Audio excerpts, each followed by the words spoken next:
ನಮಸ್ಕಾರ ಬಂಧುಗಳೇ, ನಮ್ಮ ಚಾನೆಲ್ಗೆ ನಿಮಗೆ ಸ್ವಾಗತ. ನಾವು ಎಷ್ಟೋ ಬಾರಿ ಹೊರಗಿನ ಶತ್ರುಗಳನ್ನು ಗೆಲ್ಲಲು ಹೋರಾಡುತ್ತೇವೆ, ಆದರೆ ನಮ್ಮ ಒಳಗಿರುವ ಅತಿದೊಡ್ಡ ಶತ್ರುವಿನ ಬಗ್ಗೆ ನಮಗೆ ಅರಿವೇ ಇರುವುದಿಲ್ಲ. ಅದುವೇ ನಮ್ಮ ಮನಸ್ಸು. ನಮಗೆ ಕೋಪ ಬಂದಾಗ, ಭಯವಾದಾಗ ಅಥವಾ ಸೋಮಾರಿತನ ಆವರಿಸಿದಾಗ ನಾವು ಮನಸ್ಸಿನ ಗುಲಾಮರಾಗುತ್ತೇವೆ. ಕುರುಕ್ಷೇತ್ರದ ರಣಾಂಗಣದಲ್ಲಿ ಅರ್ಜುನನಿಗೂ ಇದೇ ಸಮಸ್ಯೆ ಎದುರಾಯಿತು. ಆಗ ಶ್ರೀಕೃಷ್ಣನು ನೀಡಿದ ಬೋಧನೆಯೇ ಈ ಆತ್ಮಸಂಯಮ ಯೋಗ. ಈ ಅಧ್ಯಾಯವನ್ನು ಧ್ಯಾನಯೋಗ ಎಂದು ಕರೆಯುತ್ತಾರೆ. 1. ಉದ್ಧರೇದಾತ್ಮನಾತ್ಮಾನಂ. ನಿಮ್ಮನ್ನು ನೀವೇ ಉದ್ಧರಿಸಿಕೊಳ್ಳಿ. ಈ ಅಧ್ಯಾಯದ ಅತ್ಯಂತ ಶಕ್ತಿಶಾಲಿ ಶ್ಲೋಕವಿದು.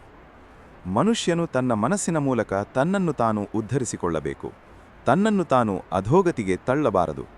ಇದರ ಅರ್ಥ, ಹೊರಗಿನ ಯಾರೋ ಒಬ್ಬರು ಬಂದು ನಿಮ್ಮ ಜೀವನವನ್ನು ಬದಲಾಯಿಸುತ್ತಾರೆ ಎಂದು ಕಾಯಬೇಡಿ. ನಿಮ್ಮ ಏಳಿಗೆಗೆ ಅಥವಾ ನಿಮ್ಮ ವಿನಾಶಕ್ಕೆ ನೀವೇ ಜವಾಬ್ದಾರರು.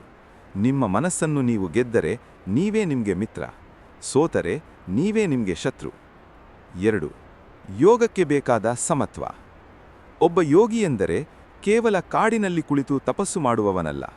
ಕೃಷ್ಣನ ಪ್ರಕಾರ ಯೋಗಿಯ ಲಕ್ಷಣಗಳು ಇವು. ಲೋಷ್ಟಾಶ್ಮಕಾಂಚನಃ. ಅವನಿಗೆ ಮಣ್ಣಿನ ಹೆಂಟೆ, ಕಲ್ಲು ಮತ್ತು ಬಂಗಾರ ಇವುಗಳ ನಡುವೆ ವ್ಯತ್ಯಾಸ ಕಾಣಿಸುವುದಿಲ್ಲ. ಅಂದರೆ ವಸ್ತುಗಳ ಬೆಲೆಗಿಂತ ಅವುಗಳ ಉಪಯುಕ್ತತೆಯನ್ನು ಮಾತ್ರ ನೋಡುತ್ತಾನೆ. ಲೋಭ ಇರುವುದಿಲ್ಲ. ಶತ್ರುಮಿತ್ರಾದಿಗಳಲ್ಲಿ ಸಮಭಾವ. ತನ್ನನ್ನು ದ್ವೇಷಿಸುವವನು, ಪ್ರೀತಿಸುವವನು, ಸಾಧು ಅಥವಾ ಪಾಪಿ ಎಲ್ಲರನ್ನೂ ಸಮಾನವಾಗಿ ಗೌರವಿಸುವವನೇ ನಿಜವಾದ ಜ್ಞಾನಿ. 3. ಅತಿರೇಕಗಳಿಲ್ಲದ ಜೀವನ. ಧ್ಯಾನ ಎಂದರೆ ಉಪವಾಸ ಇರುವುದಲ್ಲ ಅಥವಾ ಕಾಡಿಗೆ ಊಡಿ ಹೋಗುವುದಲ್ಲ. ಕೃಷ್ಣನು ಇಲ್ಲಿ ಸಮತೋಲನಕ್ಕೆ ಹೆಚ್ಚು ಒತ್ತು ನೀಡಿದ್ದಾನೆ. ತುಂಬಾ ತಿನ್ನುವವನಿಗೆ ಯೋಗ ಒಲಿಯದು, ಹಾಗೆಯೇ ಪೂರ್ತಿ ಉಪವಾಸ ಇರುವವನಿಗೂ ಸಾಧ್ಯವಿಲ್ಲ. ಯಾವಾಗಲೂ ನಿದ್ರಿಸುವವನಿಗೂ ಯೋಗವಿಲ್ಲ, ನಿದ್ರೆಯೇ ಮಾಡದವನಿಗೂ ಇಲ್ಲ. ತಿನ್ನುವುದು, ಮಲಗುವುದು, ಕೆಲಸ ಮಾಡುವುದು ಮತ್ತು ಮನರಂಜನೆ, ಈ 4ರಲ್ಲೂ ಯಾರು ಮಿತವಾಗಿ ಇರುತ್ತಾರೋ ಅವರ ದುಃಖಗಳು ಮಾತ್ರ ಯೋಗದಿಂದ ನಾಶವಾಗುತ್ತವೆ. ಇದು ಇಂದಿನ ಒತ್ತಡದ ಜೀವನಕ್ಕೆ ಬಹಳ ಸೂಕ್ತವಾದ ಪಾಠ. 4. ಮನಸ್ಸನ್ನು ನಿಯಂತ್ರಿಸುವ ಅಭ್ಯಾಸ ಮತ್ತು ವೈರಾಗ್ಯ. ಅರ್ಜುನನ ಪ್ರಶ್ನೆ ಬಹಳ ಪ್ರಾಯೋಗಿಕವಾಗಿದೆ. ಮನಸ್ಸು ಗಾಳಿಯಂತೆ ಚಂಚಲ, ಅದನ್ನು ಹಿಡಿದಿಡುವುದು ಹೇಗೆ? ಅದಕ್ಕೆ ಕೃಷ್ಣ 2 ದಾರಿ ಹೇಳುತ್ತಾನೆ. 1.